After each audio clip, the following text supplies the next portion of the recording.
Here's where most firms blow it. They start justifying, they start talking about rising costs, they point to inflation, but none of this makes the client feel any better. To them, it just feels like you're charging more for the same thing. And this is happening in all different areas in their life, and it's just one more thing that's being added to that. And when this happens, this increase lands as bad news, and you risk tarnishing that relationship or driving them to look for a cheaper provider. They said getting started was the hardest part, but no one told you how hard it is to scale a custom service business. It's time for your team to step up, but your clients want you. Discover how to scale to 7 figures and beyond by freeing up time and getting your team to run whole parts of the company so you can focus on scaling profits. This is the Hands-Off CEO with Mandi Ellefson. Raising your prices feels risky, doesn't it?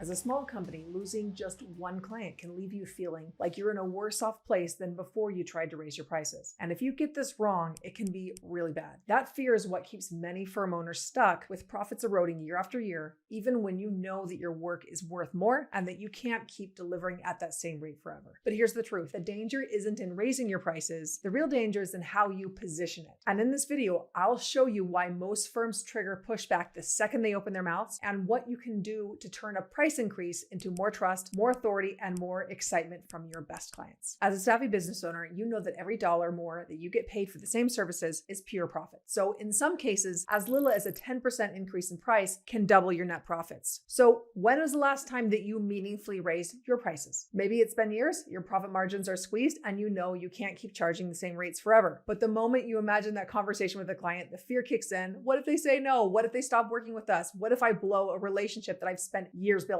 So either you hold out for a bit longer or you take the plunge and you sit down with them, and here's where most firms blow it. They start justifying, they start talking about rising costs, they point to inflation, but none of this makes the client feel any better. To them, it just feels like you're charging more for the same thing. And this is happening in all different areas in their life, and it's just one more thing that's being added to that. And when this happens, this increase lands as bad news, and you risk tarnishing that relationship or driving them to look for a cheaper provider. So to counter that, maybe you add on more deliverables to make it sound fair, which just increases your costs again. Here's the real shift that you need to make. It's not just the new number that matters. It's the way you present it. Think about it. When you tell a client, our costs are going up, so your price is going up, that's a story. And it's a story that no client ever really wants to hear. It makes them feel like they're paying more, but getting the same thing. And most firms make the mistake of telling a story about themselves, their costs, their workload, their overhead. But the story your client cares about is a very different one. And if you don't get that story right, the increase will always feel like bad news, even if it's a very reasonable increase. So what do you actually say instead? Well, what actually matters is what they get out of working with you, the result, the outcome. For example, take a marketing company that charges a flat fee for a list of deliverables like a clear marketing plan, curated content, or other intangibles like peace of mind, clarity, brand awareness. Maybe if you're lucky, results like an increase of 200% in traffic. But is that even good traffic? Will any of those deliverables and activities lead to the reason that they hired the company in the first place? Results, growth, right? Well, the real value isn't in the plan, the brand awareness, the traffic, or even the leads. It's from the impact generated from those activities. And the closer that you can get to revenue, the more compelling your services are. So if this CEO reframed his offer around predictable revenue growth over 6 to 12 months, for example, suddenly his pricing makes sense in a whole new way. It's not just a little price increase that's possible, but a very big one. And we see this with our clients who are consistently charging twice as much or more when they approach it this way. And that's the shift that you need to make before you even open your mouth to a client. And that's also going to take a more holistic way of looking at your client's business to see where the money is leaking from the systems that are surrounding where your services impact results. So let me just say that again, because there's a whole lot here. It's the shift that you need to make before you even open to your mouth to your client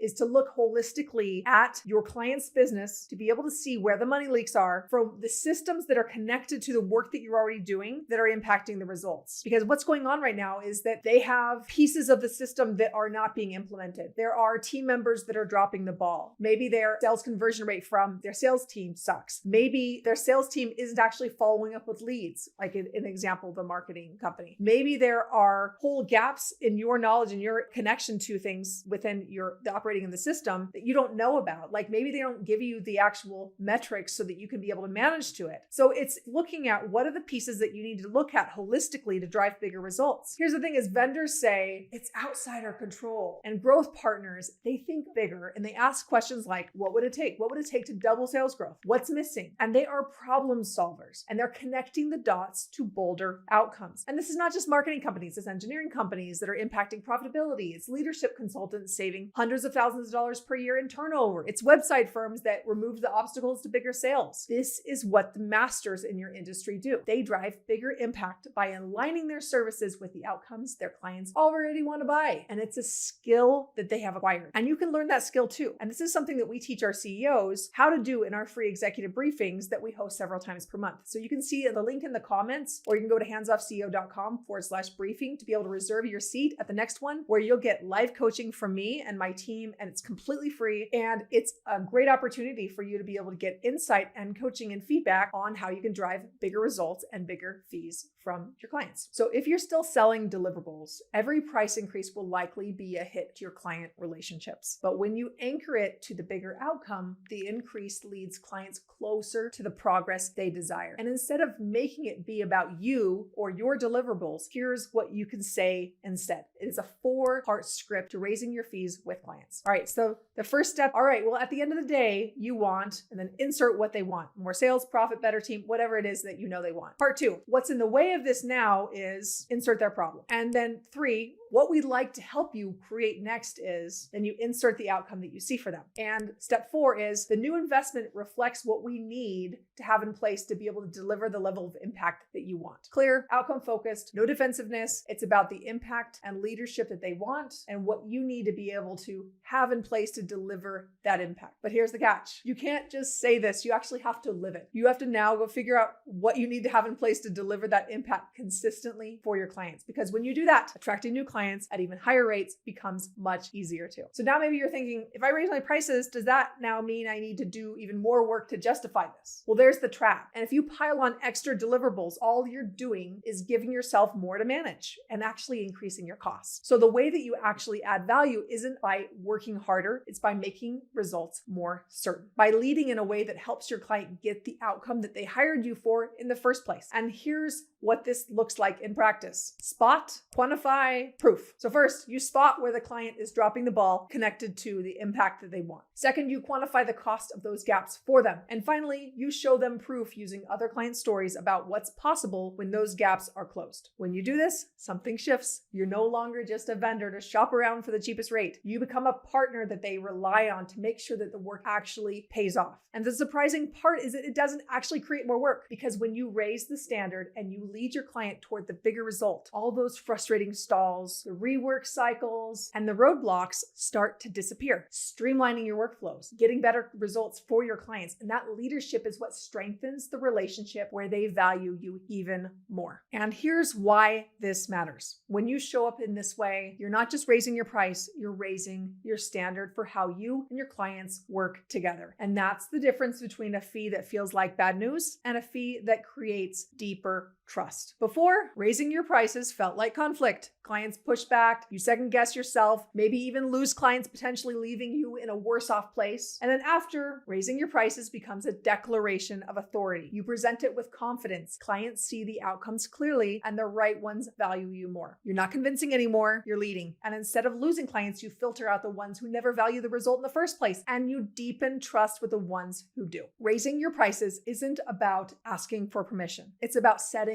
a new standard. So here's your challenge. Go look at your clients that you think are underpaying. Consider it from the perspective of your most ideal client and what they want to buy. And then look at how could you give it to them. It's not about adding more stuff to prove yourself. It's about bringing elevated leadership tightly managed to outcomes versus a task list that you're just checking off. And the clients worth keeping don't want the cheapest option. They want the leader who can deliver the result. The top paid leaders in your industry who stay busy no matter what the economy looks like, they think in terms of leading big, gigantic outcomes. They set that standard for themselves and for their team, becoming the very best means that they have much larger profit margins. So for example, one agency we worked with increased profits over 40% in 9 months. Another consulting firm doubled profits from 15% to 39% in 18 months. Another one increased net profits 600% over 3 years. And there are many more examples of that. Now, why are they seeing such great results? Well, it's because they're able to be paid 2 times, 3 times, or more, often for similar billable hours. Not only do they increase their take home, but it gives them the profits to be able to fund their growth, replacing themselves in key roles with people that are even better than themselves. So when you become known for big, bold outcomes, attracting new clients at even higher rates becomes much easier, and it feels less risky to be able to elevate your existing clients into more meaningful engagements, because now your company is growing with excellent clients who are happy to pay more. Thanks for listening to this episode of The Hands Off CEO with Mandi Ellefson. If you want to work less and make more, make sure you subscribe and get a new episode every week, and help spread the word by leaving a review.